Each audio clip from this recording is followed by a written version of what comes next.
Burn injuries are some of the most painful injuries to go through. The amount of suffering that a burn victim goes through is almost unimaginable.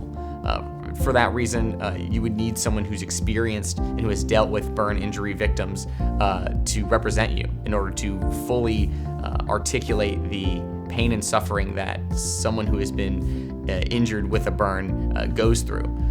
The insurance companies will always, argue that the injuries are not as severe as the plaintiff states, or that it was not their responsibility. It was, in fact, the person who's injured was partially responsible for the accident. But when you have an experienced attorney who is familiar with burn injuries and the pain and suffering associated with them, you know that you're going to be negotiating for a very good settlement amount. Some attorneys without the experience with burn injury victims might be negotiating for a much lower offer than really what a burn injury is worth in terms of monetary numbers.